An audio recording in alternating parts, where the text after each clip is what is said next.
حیا کا معنی و مفہوم اگر آپ ارشاد فرما دیں۔ حافظ صاحب، حیا ایک ایسی صفت ہے جو فطرتاً ہر انسان کے اندر موجود ہوتی ہے، واہ واہ، اور حیا کا انسانی زندگی پر جو اثرات ہیں اس کا اندازہ اس بات سے لگائیے کہ جو شخص جتنا با حیا ہوتا ہے معاشرے کے اندر وہ اتنا ہی باوقار ہوتا ہے، سبحان وہ اللہ، اتنا ہی باعزت ہوتا بہت ہے۔ اچھا، واہ واہ، اور اگر حیا کی صفت اس کو معدوم ہو جائے، اس کی ذات میں نہ ہو، تو اس کا برعکس پھر ہم معاشرے کے اندر اس کا کردار دیکھتے ہیں۔ حیا کا بالکل ایک سادہ مفہوم اہل لغت نے جو لکھا وہ یہ ہے کہ حیا سے مراد وہ وصف ہے کہ جو کبھی افعال اور منکرات کی طرف بڑھتے ہوئے انسان اپنی طبیعت کے اندر جو گھٹن محسوس کرتا ہے، جو اس کی طبیعت میں جو تغیر آتا ہے، اس گھٹن کو اور اس تغیر کو حیا کہا جاتا ہے۔ کیا بات ہے، اور اگر اس کو اور آسان کیا جائے تو حیا سے مراد وہ وصف ہے جو انسان کو منکرات اور کبھی افعال روکنے سے ابھرتا ہے، برانگیختہ کرتا ہے، اور اس کو اس بات پر ابھارتا ہے کہ وہ ان برے کاموں سے، منکرات سے، کبھی افعال سے رک جائے۔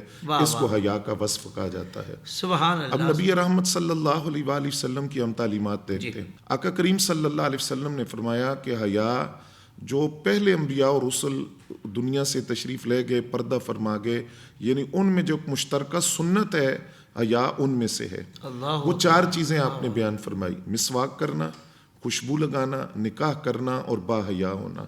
یہ تمام انبیاء اور رسل کی ذوات کے اندر یہ 4 صفات جو مشترکہ موجود تھی۔ واہ واہ، اور پھر نبی رحمت صلی اللہ علیہ وآلہ وسلم نے فرمایا کہ لکل دین خلقاً، ہر دین کا ایک امتیازی وصف ہوتا ہے، اس کی ایک علامت ہوتی ہے، ایک پہچان اور نشانی ہوتی ہے۔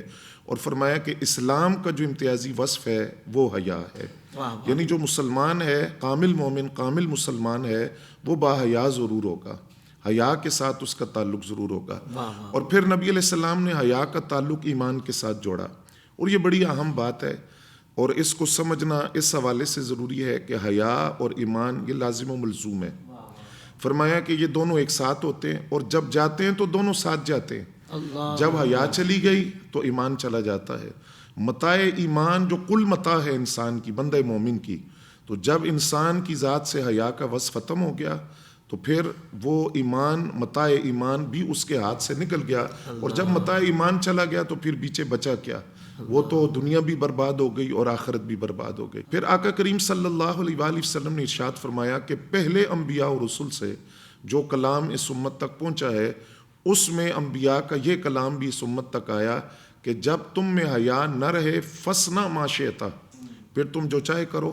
کہ جب انسان کی ذات سے حیا کا مادہ ختم ہو جاتا ہے، حیا کا وصف ختم ہو جاتا ہے، پھر وہ جو چاہے کرے، کیونکہ حیا ہی وہ وصف ہے جو اچھے اور برے کی تمیز سکھاتا ہے، صحیح اور غلط کی پہچان دیتا ہے، اور شر اور بھلائی کے درمیان فرق واضح کرتا ہے، وہ حیا کے وصف کی وجہ سے ہوتا ہے۔ تو اب آپ اس سے اندازہ لگائیے کہ یہ ایک وصف جس انسان کی ذات میں موجود ہو، اس کی ذات پر، اس کے سیرت پر، اس کے کیریکٹر پر کتنا گہر اثر ڈالتا ہے۔